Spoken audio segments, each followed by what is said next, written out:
हमारी संस्कृति, हमारे संस्कार सदा रहे हमारे साथ। भारत के महान ग्रंथों और काव्यों का संपूर्ण संकलन। सब्सक्राइब करें तिलक। कई तरीके की एलईडी लाइट्स आपके घर और ऑफिस के लिए। GR LED lights, make India bright.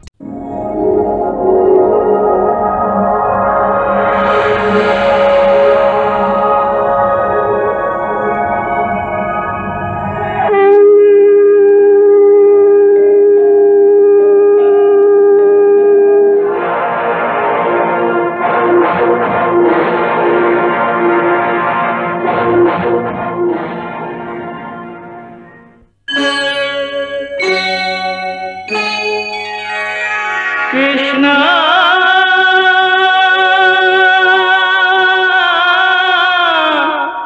Krishna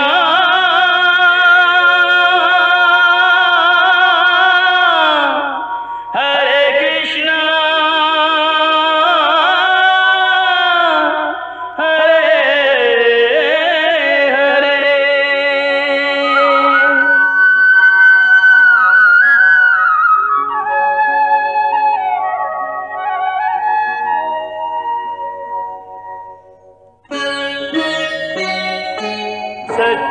सच्चिदानंद रूपाय विश्वोत्पत्त्यादि हेतवे तापत्रय विनाशाय श्री कृष्णाय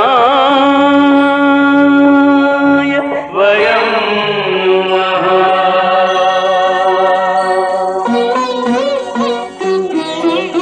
श्री कृष्ण गोविंद हरे मुरारे, हे नाथ नारायण वासुदेव। हरे कृष्ण राधे कृष्ण राधे राधे कृष्ण कृष्ण कृष्ण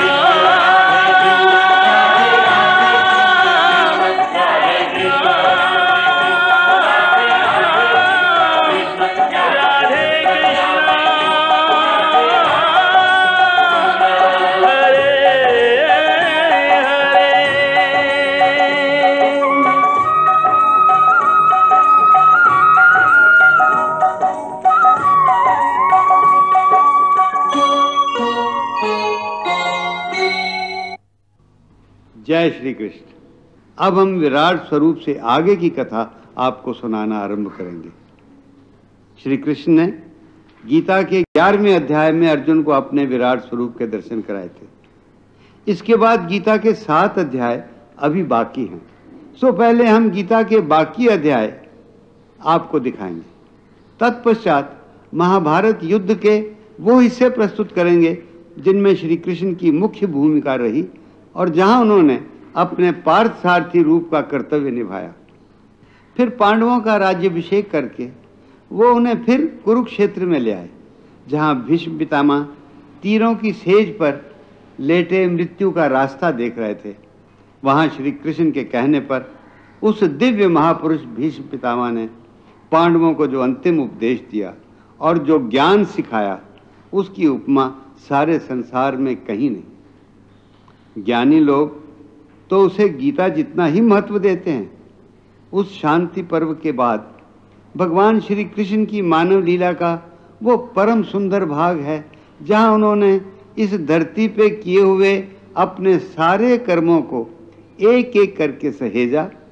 माता पिता के अतिरिक्त अपने यादव कुल के समस्त संबंधियों को कल्याण का रास्ता दिखाया और आवश्यकता पड़ने पर अधर्म, अन्याय और अहंकार का नाश भी किया। कि जिस महाभारत युद्ध के मैदान में श्री कृष्ण ने गीता सुनाई, उस भयंकर महायुद्ध के मुख्य कारण क्या थे? उस महाविनाश का बीज कहाँ पड़ा? ये बीज तब पड़ा जब दुर्योधन आदि से पांडवों की उन्नति और प्रगति देखी नहीं गई। दुर्योधन ने उन्हें जान से मारने की भी कोशिश की।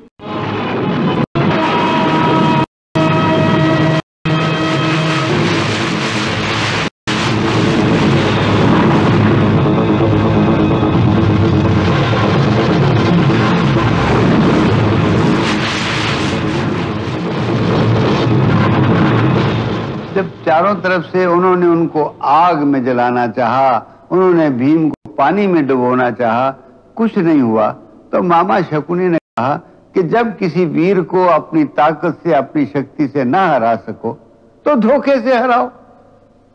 तब मामा शकुनी ने कहा कि देखो, वसंत का महोत्सव आने वाला है। उस समय पांडव महाराज धृतराष्ट्र से आशीर्वाद लेने के लिए हस्तिनापुर आते हैं। यही समय है जब हम उन्हें जुए के खेल के लिए आमंत्रित करेंगे। उसी जुए में एक आदमी जुए की लत में अपनी बीवी को हार देता है और एक स्त्री को, एक सती को भरे दरबार में नंगा करने की कोशिश की जाती है।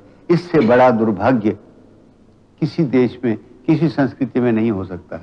वहीं से बीज पड़ा इस महानाश का, जिसने न केवल एक महान राज्य को बल्कि एक महान संस्कृति और उस संस्कृति में पलने वाले मानवीय रिश्तों, इंसानी कदरों और ह्यूमन वैल्यूज को जुए की चौपट पर कुर्बान कर दिया।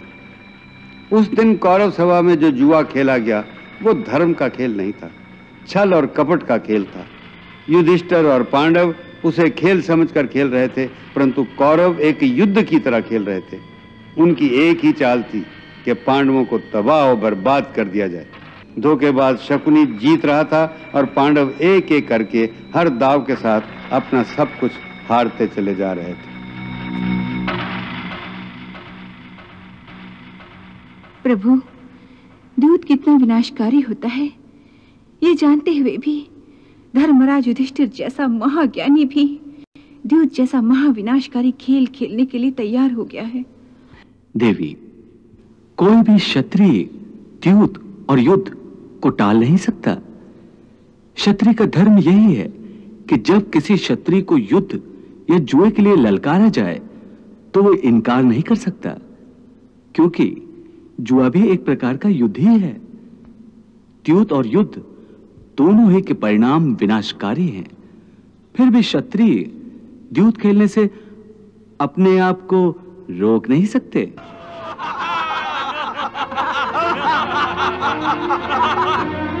कहिए सम्राट युधिष्ठिर, अब आप दांव पर क्या लगा रहे हैं, कहिए। मामा श्री, सब कुछ तो आप जीत चुके हैं। अब दांव पर लगाने के लिए मेरे पास बचा ही क्या है। आप चार अनुजों के भ्राताश्री हैं। ये चारों भाई आपका धनी तो है।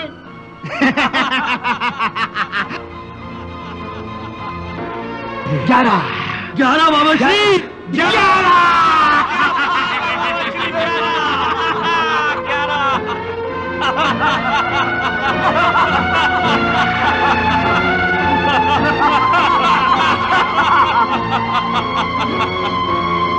अब भी आपके पास एक हीरा बाकी है, सबसे अनमोल हीरा। नहीं, मेरे पास कोई भी हीरा नहीं है। है सम्राट, है पांचाली द्रौपदी। मामाश्री,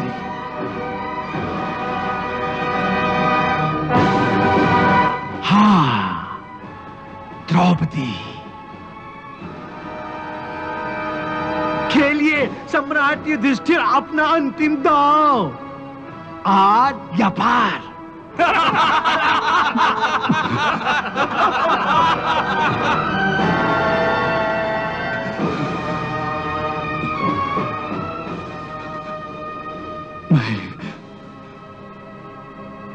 मैं द्रौपदी को भी दांव पर लगाता हूं। द्रौपदी, द्रौपदी। 12 मामाश्री, अवश्य मिलेगा। 12 मामाश्री, अवश्य मिलेगा। 12 मामाश्री, 12। केश पकड़ कर पांचाली के दुशासन ले चला ऐसे, वृक्ष की बेल घसीट के कोई पागल हाथी ले जाए जैसे।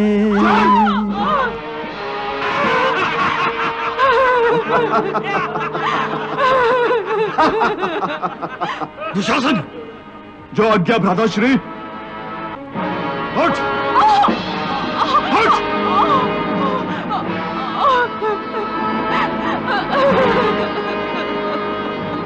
आओ द्रौपदी, आओ, आकर हमारी गोद में बैठ जाओ। दुर्योधन, तूने एक स्त्री का ही नहीं, मेरी पत्नी का भी अपमान किया है। मैं इस भरी सभा में प्रतिज्ञा करता हूं कि जिस जांग पर तूने मेरी पत्नी को बैठने का आदेश दिया है, ईश्वर की सौगंध, मैं उस जांग को अपनी गदा से तोड़कर रख दूंगा।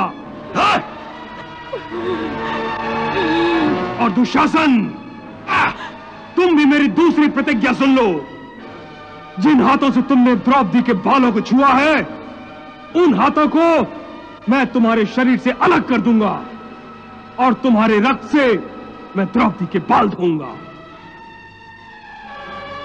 किसके मान सम्मान की बात पर तू इतना क्रोध कर रहा है और किस मुंह से तू इसे अपनी पत्नी कह रहा है?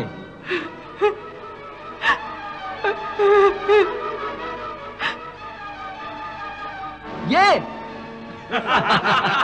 अरे ये तो 5 पतियों की पत्नी है।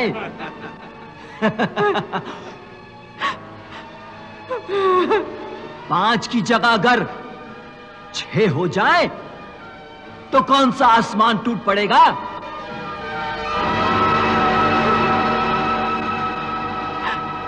दुशासन, द्रौपदी को निर्वस्त्र कर दो, निर्वस्त्र कर दो, निर्वस्त्र।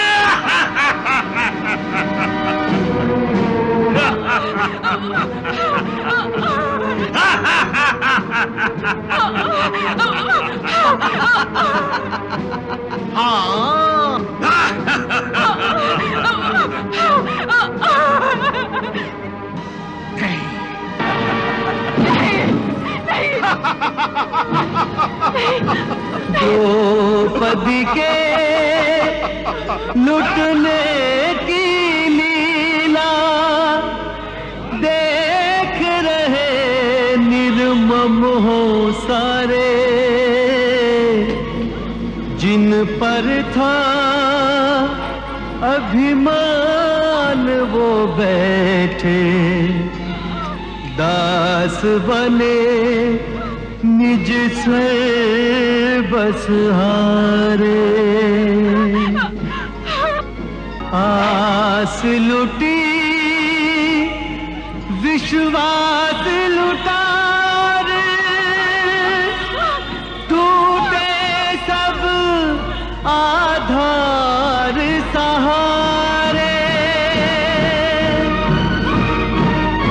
चारों ओर से हार गई तब अंत में आई प्रभु के द्वारे। मेरी लाज लूटी तो होगी हंसी, मेरी लाज लूटी तो होगी हंसी। जगत में तिहार पद राखियो, अब मेरी पद राखियो। कृष्ण चक्रधारी अब त्राण दो,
इसके बाद फिर सभा में हंगामा शुरू हो गया। हर आदमी अपनी अपनी बोली बोल रहा था। कोई पांडवों के हक में चीख रहा था तो कोई कौरवों के हक में चिल्ला रहा था। आखिर एक फैसला हुआ कि पांडव 12 वर्षों के लिए वनवास और 1 वर्ष के लिए अज्ञातवास में जाएंगे। शर्त यह भी थी कि यदि अज्ञातवास में धर लिए गए तो उन्हें फिर 12 वर्षों के वनवास और 1 वर्ष के अज्ञातवास के लिए जाना होगा। यहां तक कि पांडव अपने ज्येष्ठ पिताश्री की आज्ञा अनुसार अपने राजसी वस्त्र त्याग कर वनवास जाने के लिए तैयार हो गए।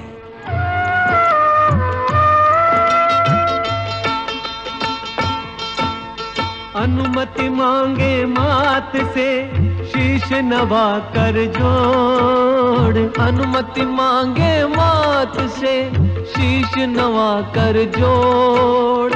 भारी मन से जा रहे मातृभूमि को छोड़, राजा दास बने अनुजों संग राजा दास बने।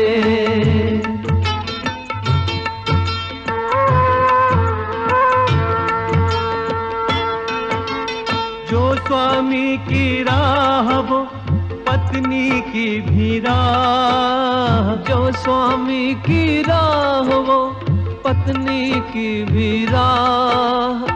सीता के सम द्रौपदी करे धर्म निर्वाह, राजा दास बने अनुजों संग राजा दास बने।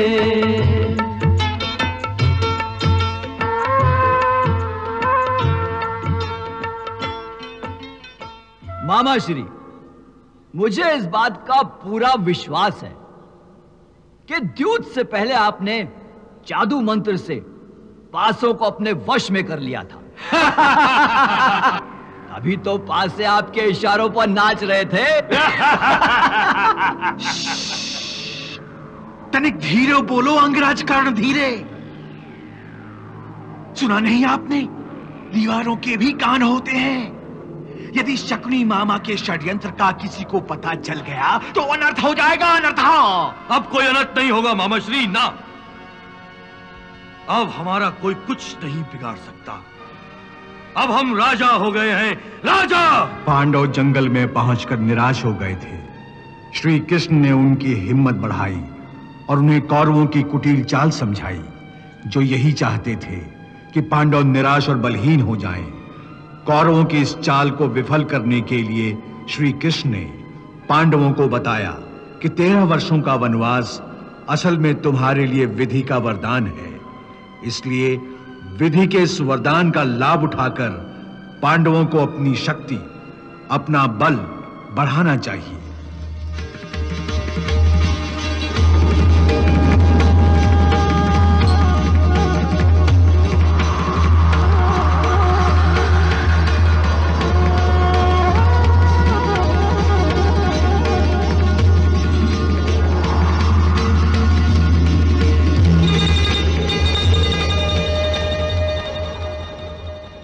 आज 5 पांडवों की अज्ञातवास का पहला दिन है।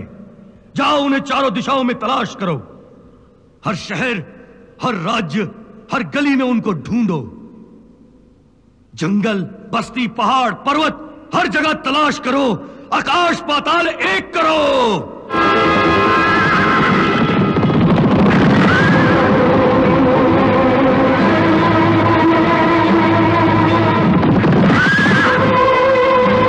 नहीं मिल रहे। मामा श्री, अब क्या होगा? क्या होगा? इधर दुर्योधन और उसके गुप्तचर जिन पांडवों की तलाश में धरती का चप्पा चप्पा छान रहे थे, वो पांडव विराट नगर के राजा के महलों में राजा के दास बनकर अज्ञातवास पूरा कर रहे थे।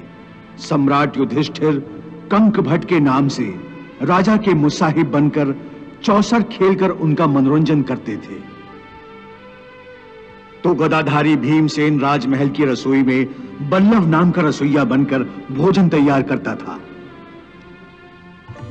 उर्वशी के श्राप के अनुसार अर्जुन 1 साल के लिए नपुंसक हो गया था और बृहन्नला नाम का नर्तक बनकर राजकुमारी उत्तरा को नृत्य की शिक्षा दे रहा था। नकुल तंतीपाल बनकर घुड़साल में घोड़ों की चंपी करता था और सहदेव तंतिक के नाम से गौशाला में काम करता रहता और सम्राज्ञी द्रौपदी सैरंध्री बनकर महारानी के केशों का श्रृंगार करती रहती। क्या बात है प्रभु, आज आप बड़े प्रसन्न दिखाई दे रहे हैं। हाँ देवी, आज पांडवों की 13 वर्षों की प्रतीक्षा का अंत हो रहा है ना। देवी, अज्ञातवास के बाद आज पांडव जब विराट के दरबार में प्रकट होंगे तब राजा विराट की क्या दशा होगी, इस विचार से ही मुझे आनंद आ रहा है। आप चक्रवर्ती सम्राट युधिष्ठिर अपने चारों अनुजों के साथ मेरे ही राजमहल में दास बनकर रहे। मैं आपकी सेवा करने के बदले आपसे सेवा करवाता रहा। यह सब मुझसे अनजाने में हुआ है। इस भूल के लिए कृपया आप मुझे क्षमा कर दीजिए।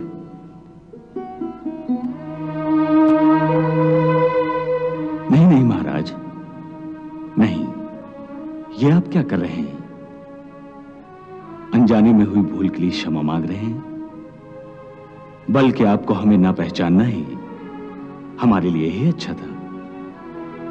यदि पहचान जाते तो हमारे लिए छुपना बहुत कठिन हो जाता और हम अज्ञातवास में धर लिए जाते।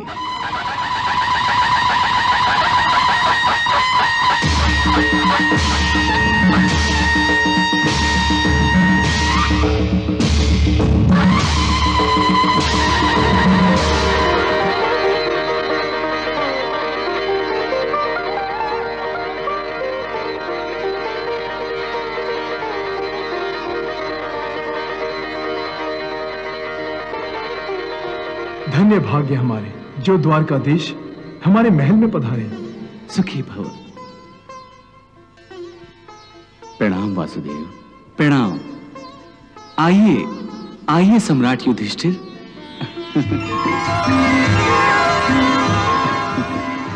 13 वर्ष पहले जुए में सब कुछ हार कर वो निर्धन बन गए थे, परंतु अज्ञातवास के बाद अब हमें उन्हें उनका राजपाट लौटाना होगा।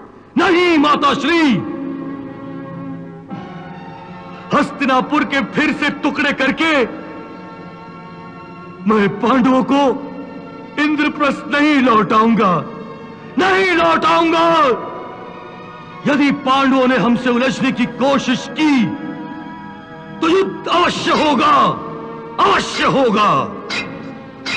यदि दुर्योधन की तलवार युद्ध के लिए उत्सुक है तो मेरी तलवार भी उससे युद्ध करने के लिए तड़प रही है। कौरवों ने भरी सभा में मेरी पुत्री द्रौपदी के साथ जो अपमान किया है उसका प्रतिशोध लेने के लिए पांचाल राज्य की हर तलवार 13 वर्षों से सोई नहीं है। द्रौपदी मेरी बहन है और मेरी बहन की लाज पर हाथ डालकर कौरवों ने मुझे ललकारा है। अपनी बहन की राखी की सौगंध है, जब तक मैं धृष्टद्युम्न कौरवों के निर्लज हाथों को काट नहीं फेंकूंगा तब तक द्रौपदी के अपमान का बदला पूरा नहीं होगा। मैं भी अपनी दोनों प्रतिज्ञाएं पूरी करने के लिए युद्ध की प्रतीक्षा कर रहा हूं। भ्राताश्री, आप युद्ध की आज्ञा दीजिए।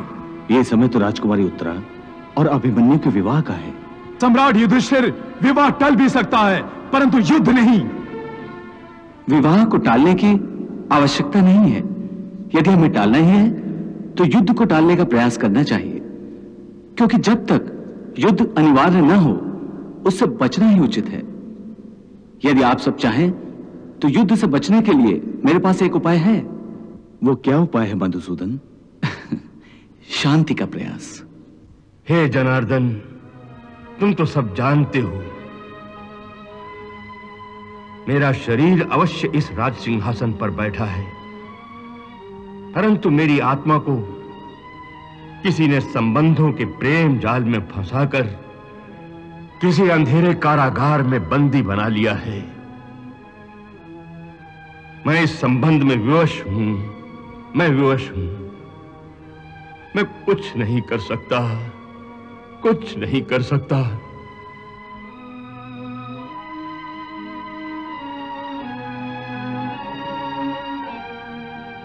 महाराज धृतराष्ट्र, आप अपनी विवशता का दुखड़ा रोककर अपने कर्तव्य से मुंह नहीं मोड़ सकते, उससे भाग नहीं सकते। आप राजा हैं, राजा, और राजा किसी के अधीन नहीं होता और ना ही किसी का बंदी होता है, बल्कि वो उनको बंदी बनाता है जो दूसरों के अधिकारों को हड़पना चाहते हैं। भांजे, श्री कृष्ण तो अब शांति की भाषा की जगह युद्ध की भाषा बोल रहे हैं। ये दूत की मर्यादाओं का उल्लंघन है। ये जीजा श्री को हमारे विरुद्ध भड़काकर हमें बंदी बनवाना चाहते हैं। हाँ, अरे ये क्या मुझे बंदी बनाएगा?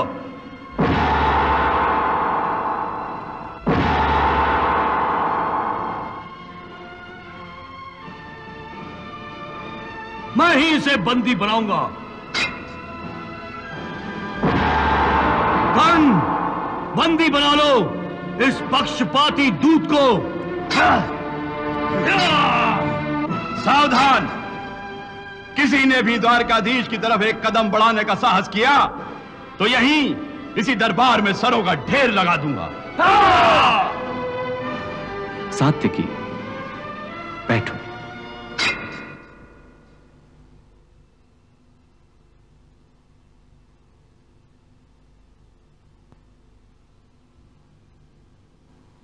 आओ आओ दुर्योधन, आओ कर्ण, मुझे बंदी बना लो।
पांडवों और श्री कृष्ण की ओर से शांति का अंतिम प्रयास भी विफल होने के बाद कौरवों ने हस्तिनापुर में तो पांडवों ने विराट नगरी में युद्ध की तैयारियां शुरू कर दी। उत्तर दक्षिण पूर्व पश्चिम हर क्षेत्र के राजा को इस महायुद्ध में अपनी ओर से लड़ने के लिए न्योते भेजे गए और बड़े बड़े राजे महाराजे सम्राट युधिष्ठिर और कौरवों की सेना में उपस्थित होकर अपनी अपनी सेनाएं उनके नेतृत्व में देने लगे। और दूसरी तरफ पांडवों की सेवा में भी बड़े बड़े राजे महाराजे सम्राट युधिष्ठिर को अपनी अपनी सेनाएं उनके नेतृत्व में देने लगे। इधर कौरवों ने भीष्म पितामह को अपना सेनापति बनाया। भीष्म पितामह, जिनकी शक्ति उनकी वो प्रतिज्ञा थी जो उन्होंने हस्तिनापुर की सुरक्षा के लिए ली थी। दूसरी ओर पांडवों ने श्री कृष्ण की आज्ञा अनुसार द्रौपदी के भाई धृष्टद्युम्न को पांडवों का सेनापति नियुक्त किया। जब युद्ध अनिवार्य हो गया तो दोनों ओर के सेनापतियों ने अपनी अपनी सेना को कुरुक्षेत्र की युद्ध भूमि की ओर बढ़ने का आदेश दिया।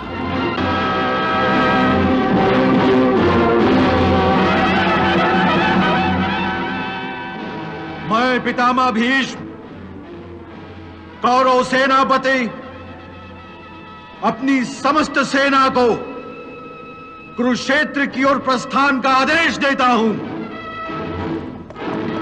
इस महाभयंकर युद्ध को टालने का हर प्रयास जब विफल हो गया तो दोनों ओर की सेनाएं आखिर महाविनाश की ओर बढ़ने लगी। घुड़सवार, पैदल और हाथी दल युद्ध भूमि में पड़ाव डालने के लिए बढ़ते जा रहे थे। योद्धाओं की संख्या को देखकर यूं लग रहा था जैसे कुरुक्षेत्र में योद्धाओं की बाढ़ आ गई थी जिसने सारी युद्ध भूमि को ढक लिया था। इस महाविनाशकारी युद्ध को रोकने का हर प्रयास किया गया था, परंतु मनुष्य चाहे जो करे, विधि ने जो घटना निश्चित कर दी है उसे कोई नहीं टाल सकता। विधि का विधान ऐसा ही है।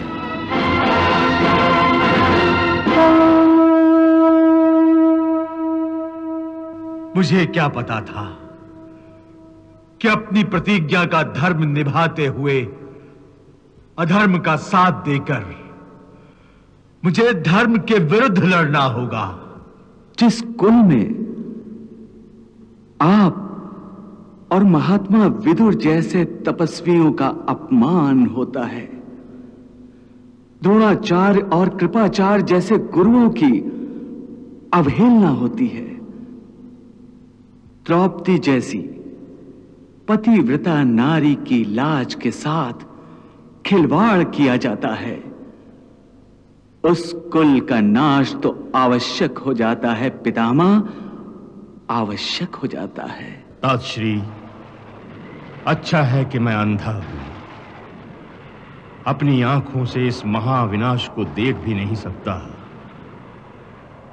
और देखने का मनोबल भी मुझ में नहीं है। तो फिर तुमने इस महायुद्ध, इस महाविनाश को रोका क्यों नहीं?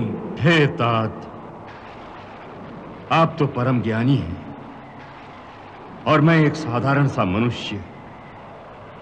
मैं नहीं चाहता कि मेरे हाथों कोई अधर्म घड़े, परंतु मेरे पुत्र अब मेरे अधीन नहीं रहे। मैं प्रारब्ध को कैसे बदल सकता हूं? मैं इस युद्ध को नहीं रोक सकता। मुझे क्षमा कीजिए, मुझे क्षमा कीजिए।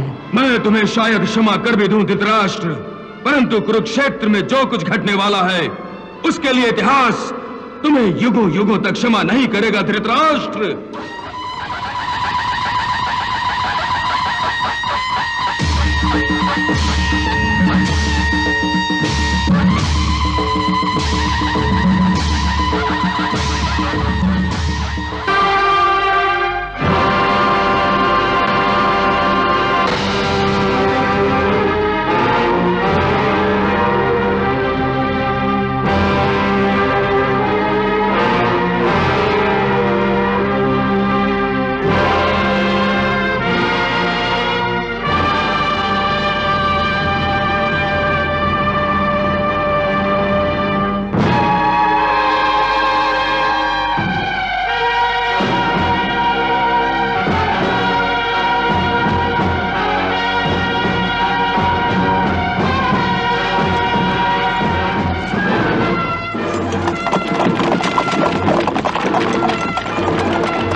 धर्म क्षेत्रे कुरुक्षेत्रे संवेता युयुत्सवः मामका पांडवाश्चैव किम कुर्वत संजय। हे संजय, कुरुक्षेत्र जो धर्म क्षेत्र भी है, वहां युद्ध करने की इच्छा से इकट्ठा हुए मेरे पुत्रों और पांडु पुत्रों ने क्या क्या किया, ये तुम मुझे बताओ।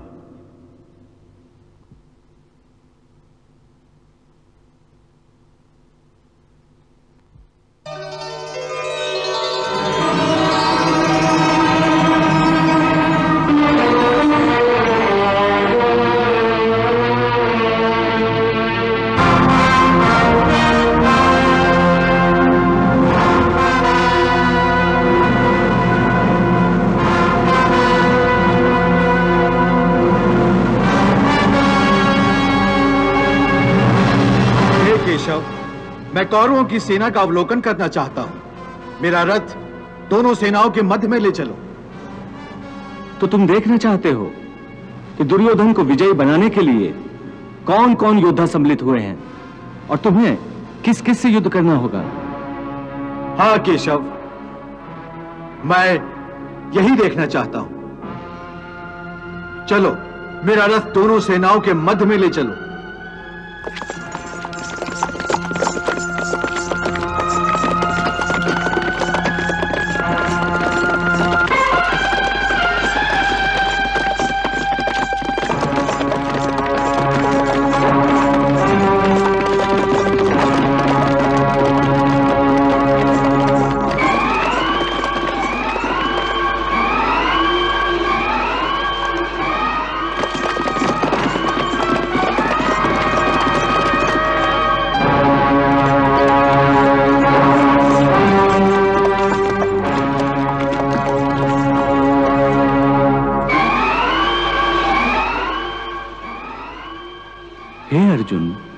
तुम्हारी इच्छा के अनुसार मैं तुम्हारा ये रथ दोनों सेनाओं के मध्य में ले आया हूं।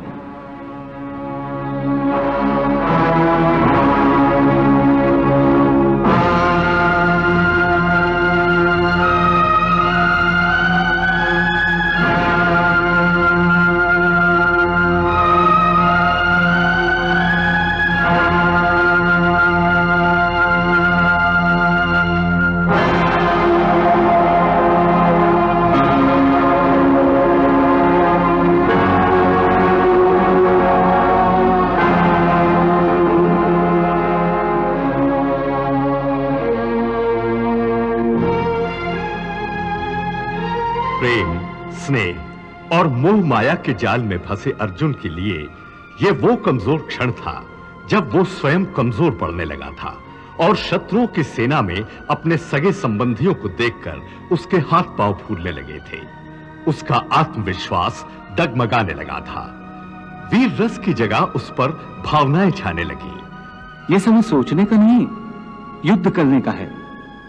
तुम्हारी गांडीव की टणत्कार सुनने के लिए न केवल यह युद्ध भूमि बल्कि आकाश में देवता भी प्रतीक्षा कर रहे हैं। वो देखना चाहते हैं कि तुम कैसी वीरता से युद्ध करोगे। अर्जुन ये सोचकर सर से पांव तक कांप गया और उसकी कल्पना शक्ति ने उस भयानक दृश्य को दिखा दिया कि वो अपने शत्रु का वध कैसे करता है।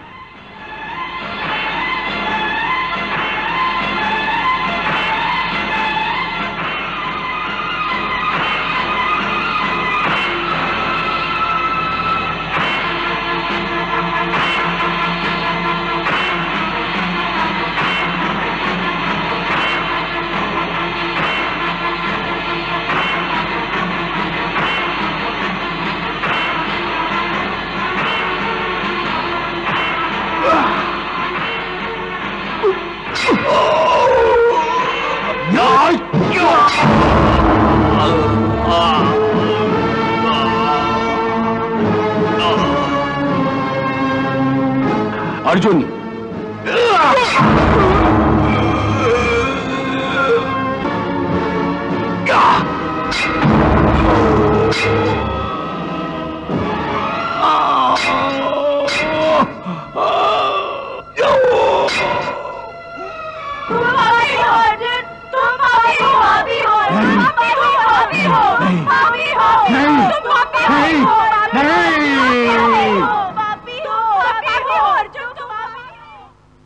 नहीं कृष्णा, नहीं, मैं किसी के खून से अपने हाथ नहीं रंग सकता।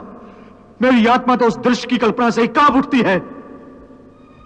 कृष्णा, मैं अपने ही सगे संबंधियों का खून कैसे बहा सकता हूं, कैसे बहा सकता हूं? जिस पितामह के सीने से मेरे लिए प्रेम और स्नेह की गंगा और जमुना सदा फूटती रही है, उस पितामह के सीने में मैं तलवार भोंका खून की नदियां कैसे बहा सकता हूं? मैं कोई दैत्य नहीं हूं जो मैं मेरे अपनों के ही रक्त से स्नान करूं। यह मुझसे कदापि नहीं हो सकता, कदापि नहीं।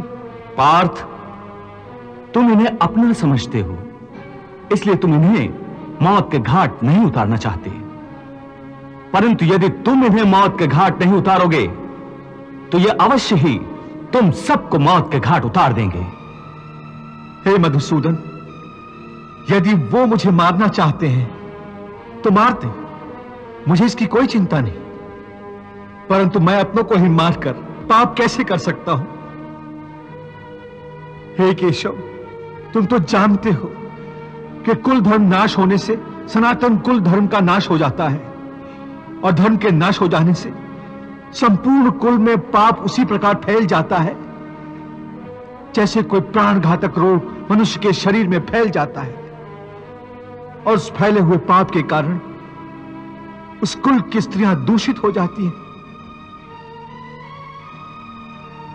और स्त्रियों के दूषित हो जाने से वर्ण संकर संतानें उत्पन्न होती हैं, और वर्ण संकर के पाप के कारण सारा कुल का कुल नरक का अधिकारी बन जाता है। इसलिए मैं युद्ध नहीं करूंगा, मैं युद्ध नहीं करूंगा।